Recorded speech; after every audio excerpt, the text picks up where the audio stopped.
Hello, everybody. Welcome back to the Tinmans Quarter Channel. I'm your host, Jeff for Tin Man Tale, and today you can tell by the title of this video and what mask I'm wearing. I'm finally going to be doing my ranking of the entire Texas Chainsaw Massacre franchise. And just like the other two, I'm going to be ranking them from my least favorite, or I should say worst, of the franchise to all-time favorite. Like, they don't need to change nothing about it. I gotta take this mask off. There you go. I counted, there's only 9 films in the franchise, so I'm going to start off with my number 9 pick, which is my least favorite. Texas Chainsaw Massacre, The Next Generation, or otherwise known as The Return of the Texas Chainsaw Massacre. I mean, like, first of all, why would you have 2 different titles for this movie?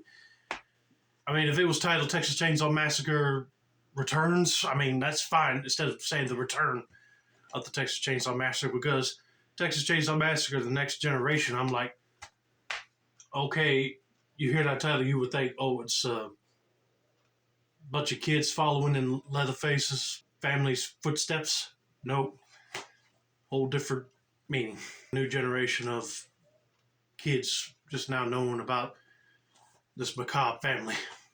But the reason why this is so low on my list is because, I'm sorry, but it's stupid.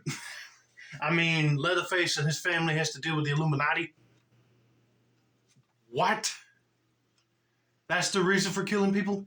I mean, the Illuminati pays to get them to kill people at random. And towards the end, the Illuminati guy picked up Renee Zellweger and took her to a hospital. I mean, you would have thought that you want to keep that silent. But it seemed like towards the end, she didn't want to back down about what she saw. The only thing cool about it was they had a cameo of Sally Hardesty laying on a mental patient's stretcher, and the guy that played Grandpa was pushing her. Matthew McConaughey's character, oh my god, he was crazy, especially having remotes to keep moving his servos on his leg. I mean, really? He could have just put a regular split or some other knee brace like Leatherface had in part 3. And especially the guy playing Leatherface, oh my god, he made Leatherface act like a high attitude child, you know, with all the whining. And plus, this Leatherface kind of ripped off what the original Leatherface did with the killing old lady and pretty woman masks. I mean, no. They just look like cheap China knockoffs he was wearing. And especially Leatherface wearing a see-through dress. I mean, come on. That's weird. And he was putting makeup on that mask. He almost started to look like I hate to say a 99 cents lady of the night. I mean, that's what he looked like to me in this film. But yeah, this one was a whole can of worms. That's why it's set by number 9 spot. I don't think I even have a favorite kill in this movie because they were basically rehashes some from the original movie. But moving on to my number 8 pick is Leatherface. Now, this is supposed to be the origin of Leatherface. So it was like a spiritual prequel to both the 1974 movie and the Texas Chainsaw 3D movie with Alexander Daddario, which I'm going to talk about in a little bit. But this one was really god-awful. You call the movie Leatherface, but Leatherface shows up towards the end of the movie. But they play a mind trick on you because you think this big, hulking dude with long hair was Leatherface, but when he gets shot in the head, I'm like, okay, how's he going to get back from that? But it turned out it was a skinny pretty boy that was in love with the nurse. I was like, what? Are you kidding me? All this time I was thinking that it was the other dude, but nope. It was him. And basically, he's given a big chainsaw on his birthday just to kill any trespassers with. And his family forced him to, but he didn't want to. But then when he gets older, he kind of does, because his mom and brothers were telling him lies. You want to believe it. And plus, when he got shot, his mother had to stitch him up, which that was a gruesome scene, because after he got shot, his whole jaw was like this, hanging a little bit. I was like, dang. Phew. I'm surprised with all that blood leaking out, he wouldn't died already. But no, she was able to stitch it all back up and set it and put like some sort of makeshift leather strapping mask around it, which that don't count as a Leatherface mask, by the way. I would call it a medical device. And most of the people killing in this movie was these two deranged lovers that were in the mental asylum that him and his bigger brother was in, along with the nurse. They killed some people in the diner that they were eating food at. Killed somebody in a camper just so they can use it to sleep in. But then I liked it when the sheriff's department tracked them down and shot them, because they were really certified nutcases that need to go, because if they were just killing people when they are in the mental institutions, like they don't care about the treatment they were getting, then they shouldn't be alive at all. But I think my favorite kill out of this one, even though it's kind of morbid, was when Leatherface takes his chainsaw and cuts the nurse's head off, and then he takes the sheriff's face, like the top part of the face, and takes her bottom part, where her lips are at, and sews them together, puts lipstick on it, and then you barely see it because it's kind of lit dully in the mirror, and he puts it on. I said that's his first official Leatherface type mask. But that's the reason why it's at my number 8 place, because Leatherface shows up at the end of the movie, and it was just weird. Let's just put it that way. All right, my number 7th pick is the prequel sequel to the Texas Chainsaw Massacre remake, which is Texas Chainsaw Massacre: The Beginning. I ain't gonna lie, it's not a bad prequel sequel for that movie. We see Leatherface born in the exact same factory that he ends up working at later, but his mom dies. But it was kind of weird, though, seeing all that afterbirth liquid coming out of her. It looked nasty. And then when Leatherface comes out, he's got like some sort of weird bumping and scarring on his face. I think that's why in the 2003 movie, he's missing the nose, like he's got some sort of skin condition. But anyway, the factory owners just throw the baby in a trash can. And the lady that was from remake with Jessica Biel found him, and R. Lee Ermey's looking at him, thinking that he was one ugly duckling, basically. But he looked after him if somebody was picking on him. And then he got a job working at the meat factory plant before it closes. And he's wearing a cow hide muzzle that covers his nose right here in the mouth. Which, I ain't gonna lie, that ain't bad look for Leatherface. It's just the origin story before he starts making human skin ones. But basically, the factory shuts down. He gets mad at the guy running it, and he takes a sledgehammer and beats him to death with it. But then, some odd reason, his chainsaw happened to be there, unless they used it for chopping through the middle of the cow bodies or something. I don't know. But it's just kind of weird seeing it there in the office. But he grabs it and takes it with him. Becomes his main go-to weapon.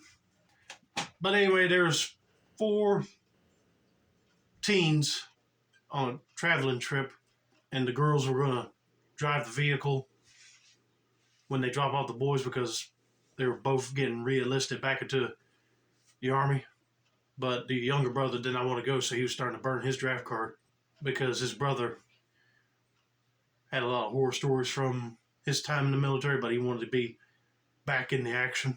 But then they get involved in a wreck with a big old cow, and this female motorcycle chick that was following him with a gun to tell him to pull over tried to rob him, but then R. Lee Ermey came up and shot her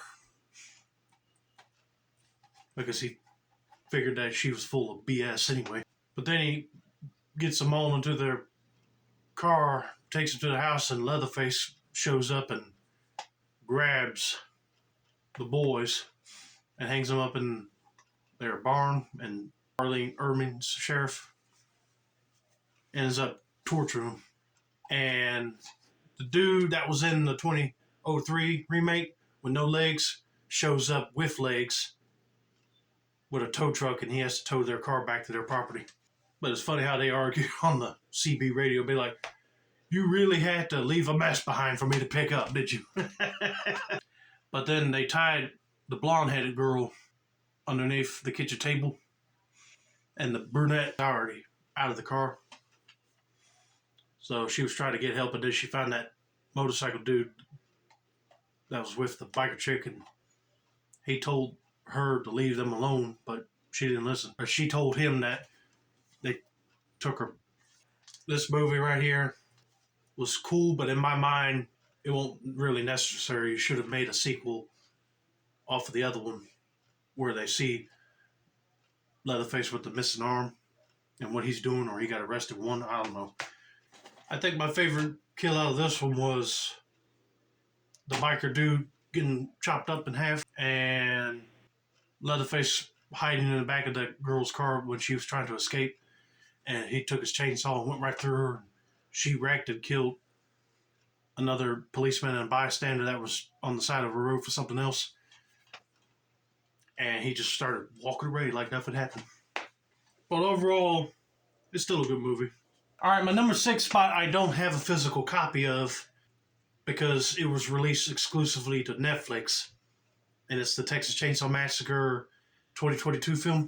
If Netflix ever does decide to release on DVD, I would like to have it with the other movies I got here.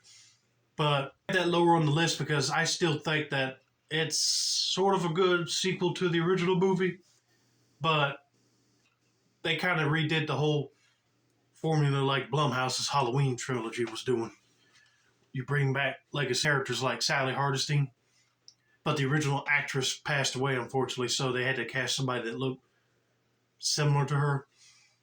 And her character is now a Texas Ranger. And she's been trying to hunt down Leatherface ever since that incident in 74. But he is now living in this big orphanage building in a town of Texas that's shut down, or some rich type kids bought the place. They believe that if they bought this town, they can like get it opened back up again and try to rebuild a new society. But they didn't realize the lady owning the orphanage was still there.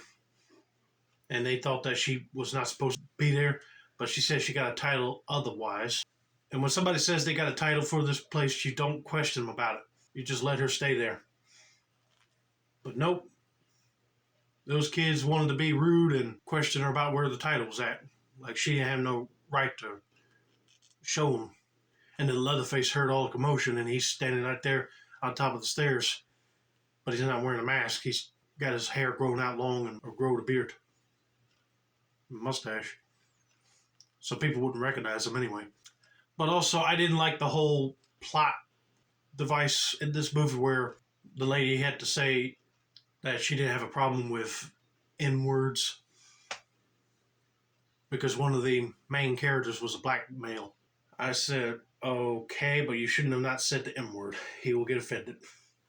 But also, he got offended when they arrived in the town, and I think the orphanage had the Confederate flag hanging on the building, and it was kind of ripped up a little bit, but he said that their investors were coming, they didn't want to see that. I'll be like, well, dude, you're in a southern town, you might see something like that. It was not right of them to make that lady upset, and then she ended up fainting. Leatherface picks her up, and they go back in the sheriff's paddy wagon. The deputy's in the back with them, and the blonde-headed girl that's dating the black dude is riding up front with the sheriff. And by the time they're on the road going to the hospital, she croaked. Leatherface starts turning up the oxygen, but the deputy tries to stop him like, it's too late. She's gone. He didn't like that. He snapped, grabbed his wrist, and really made that thing snap, and he stuck the bone into his neck and killed him. The time the guy was grabbing his gun, when he did that, he pointed the gun up towards the sheriff's head. It fired around. It went like this, hit him in the mouth, and he ran off the road to a cornfield.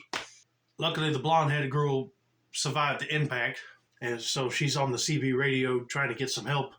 Luckily, the gas station attendant that was talking to the brunette, curly-haired girl's sister earlier knows what she was describing and contacted Sally to go find them.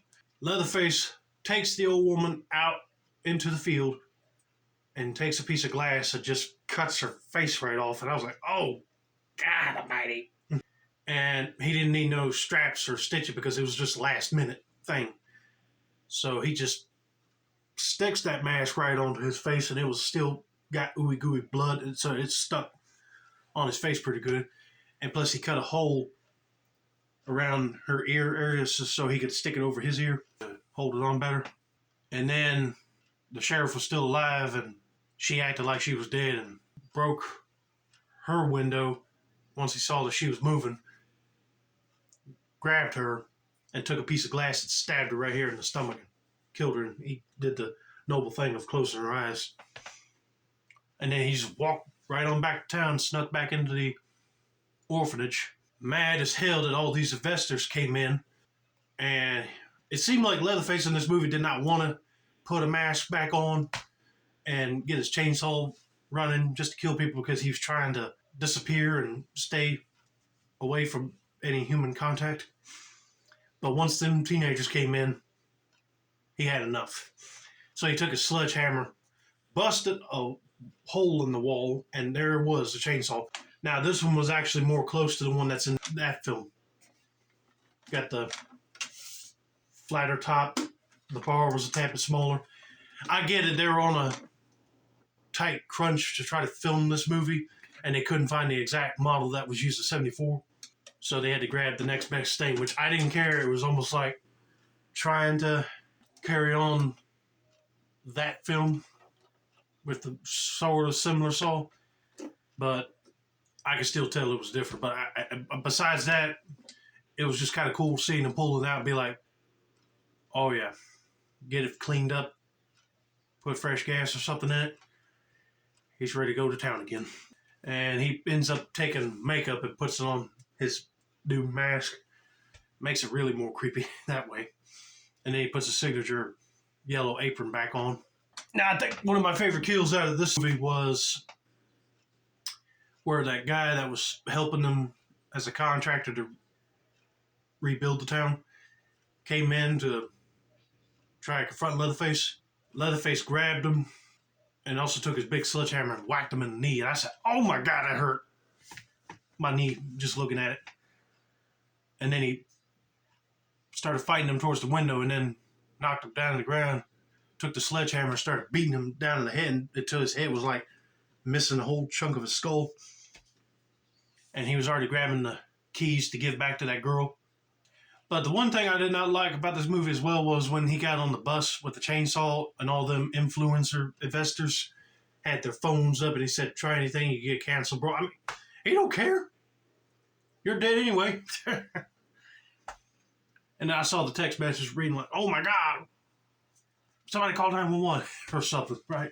And he just kept going at each one of those people. And the African-American lady that was in charge of bringing all those investors there to start auctioning off the buildings, she was trying to climb out a window, which that was stupid because Leatherface was able to take his saw and cut her literally from the waist down. But luckily Sally Hardesty shows up and shoots at Leatherface and he gets kind of scared and starts running. But then just to see Leatherface start charging out of the darkness towards, it's like he don't have no fear. And she kept on asking him if he remembers her. And he just got up and walked away like he don't know her.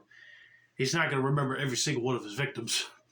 But then I liked how the sisters towards the end stand together and fought off Leatherface, and the older sister took his chainsaw and whacked him right here in the chin and knocked him over in this big puddle of water. But it was just sad to see her getting grabbed by him and they're Tesla once it was driving away, and the younger sister had to see him cut her head off, and he's just like holding her like this, be like, I won. And he starts doing that famous chainsaw dance like the first Leatherface did.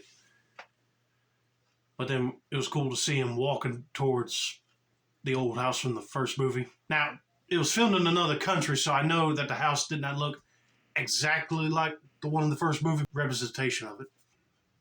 I just didn't care for it as much like Part 2 or 3D. But anyway, my number 5 pick is Texas Chainsaw Massacre 2. This one is a fun Leatherface movie to watch. That's how I could describe it. It's less grimy looking and not as gory like the first movie. I think at this time, Tobe Hooper tried to tone it down a little bit, but made it more comical with Leatherface taking the chainsaw up in the air and just dancing like, ah! But it was also funny just to see him get aroused by a female radio DJ, and he started taking his chainsaw like this, like humping it. I was like, oh God. If Leatherface got a hold of her, she'd be like screaming, but he'd be having a good time. Let's put it that way. But yes, this is supposed to be the direct sequel to the first movie, right? Well, Leatherface is walking around perfectly. He don't have no injured leg after his chainsaw hit him. I actually like Dick the mask that was in here. That's created by Tom Savini. Because it's like the Frankenstein mask, because it's got like this side right here. It's got somebody's face that's like screaming with a nose on it. And then he's got like ears and maybe one set of lips around the neck. And it was like stitched in different directions. I said, that actually looked pretty good. And it stars Dennis Hopper as the uncle of Sally and Franklin Hardesty. And he's going out there looking for Leatherface and his family. But it turned out when the police investigated the farmhouse from the original movie, they were already gone. And they're now living in this abandoned Battle of the Alamo type theme park. And they're living underground of it.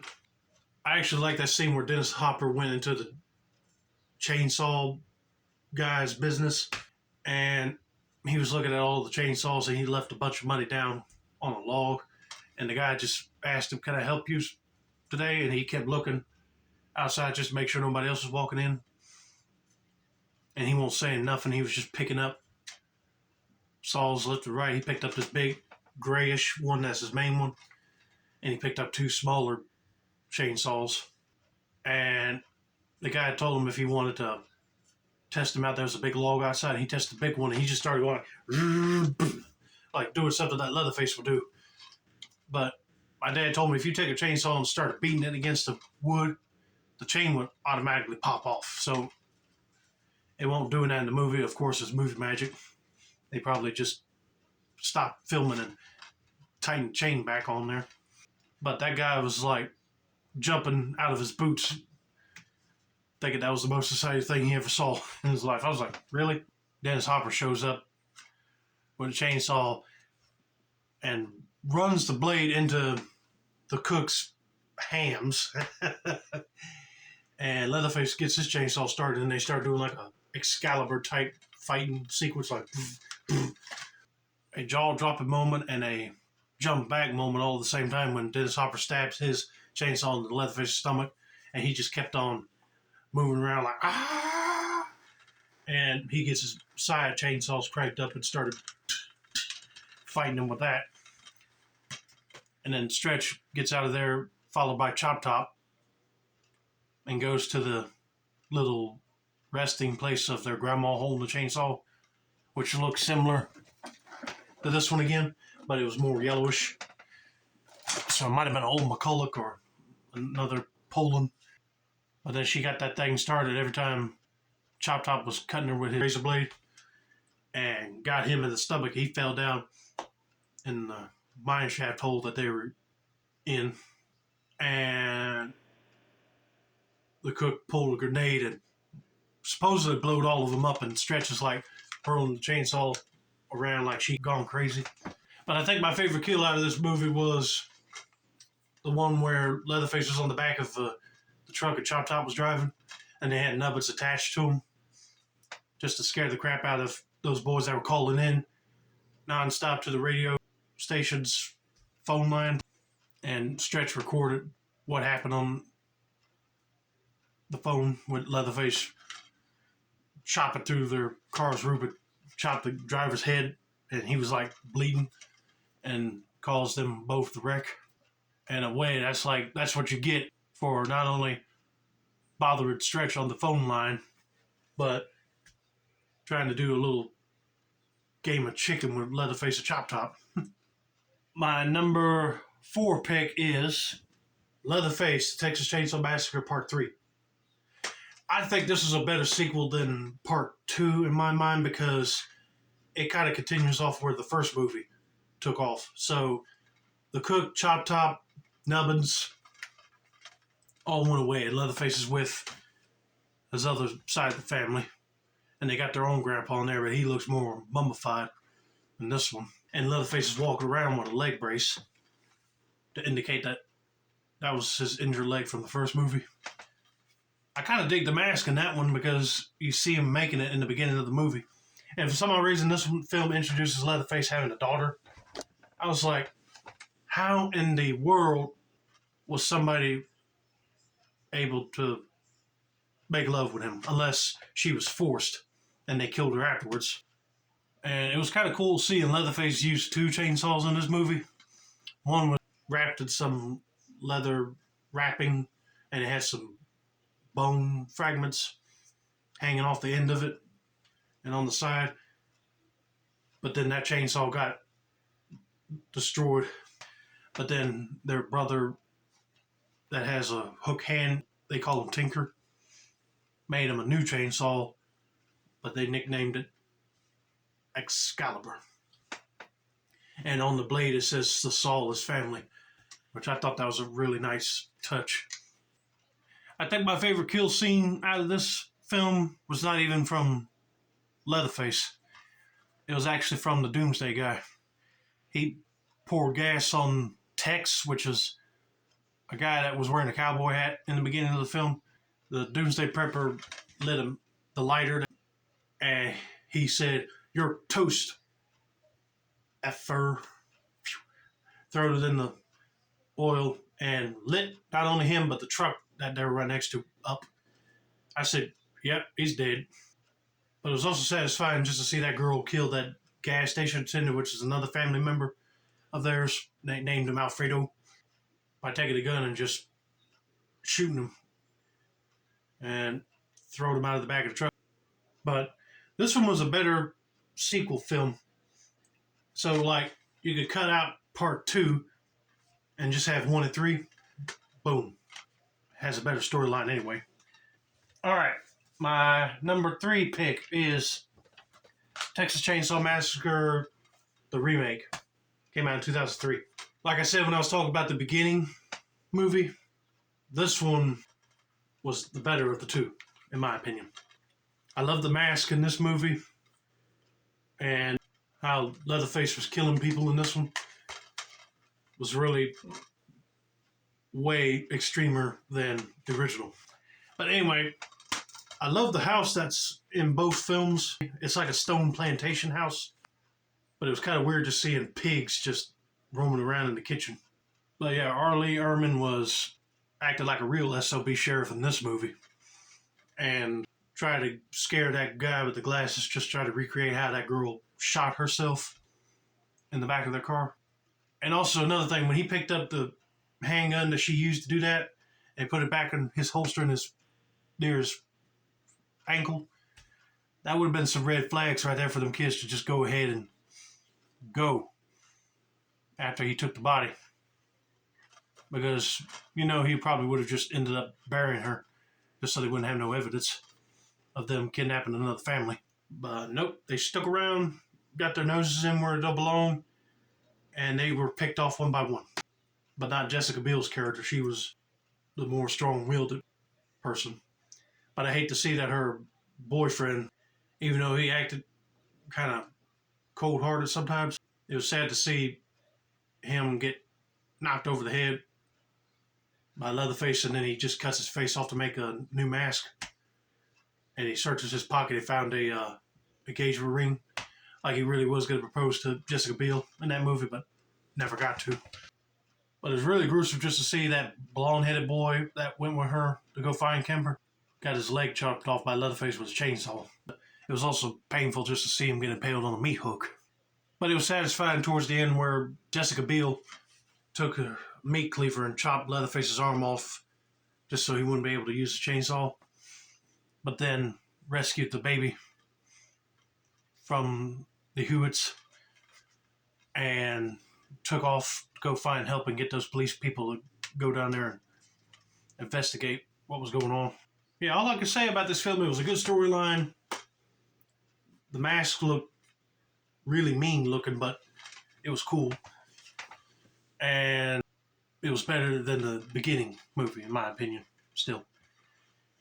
So enough about that. Let's get on to my number 2 pick, which is Texas Chainsaw 3D.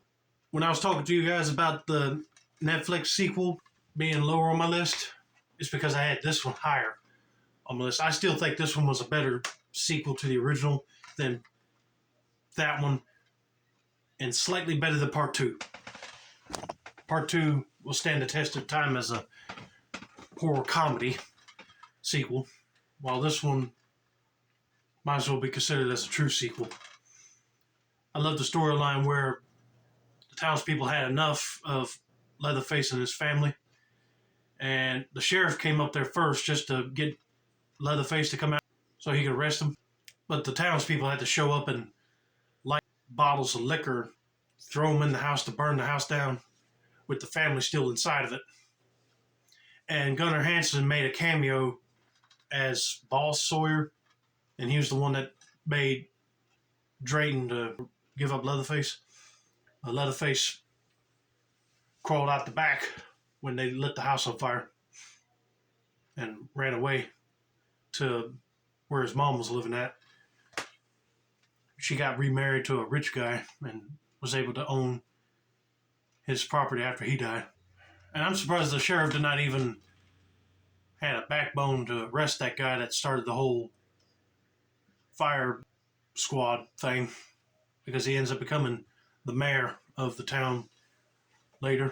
But then they make Leatherface more like the hero in this movie, which that ain't a bad plot twist right there. You make the person that seemed to be the bad guy into a good guy because the townspeople were in the wrong of trying to destroy him and his family, which they did, but one of them survived carrying a baby. It turned out that was his cousin.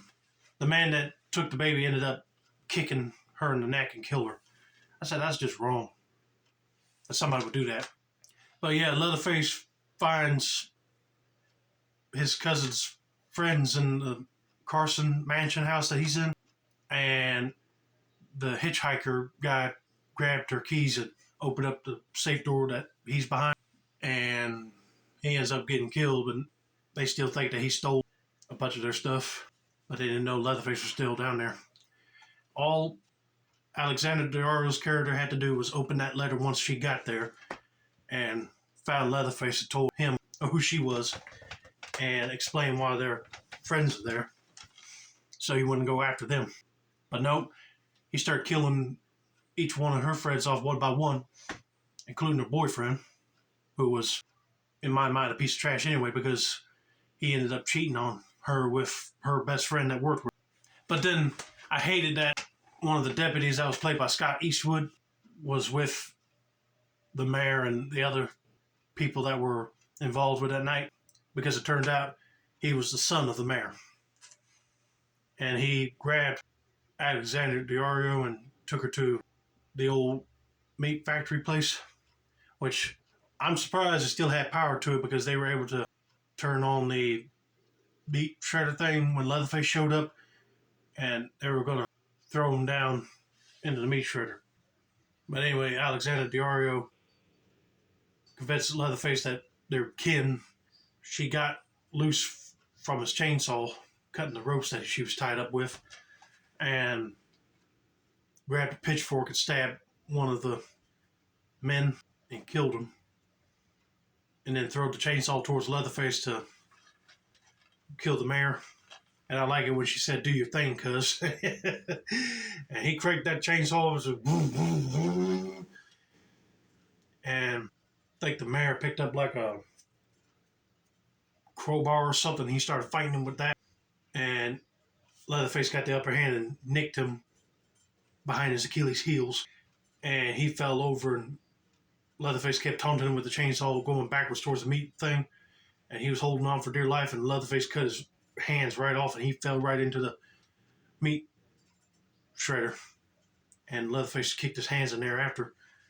And the sheriff showed up and said, "Ain't nothing like the good book, huh, Bart?" Like he was satisfied to see that a-hole go. And told Leatherface and Alexander Diario to clean that mess up.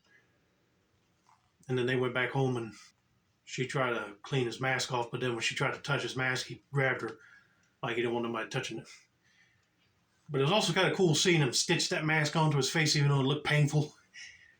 Like he just placed it on his face, took a needle, went right through the mouth, and put it right through the back. I was like, oh, God. Hope he sterilized that thing.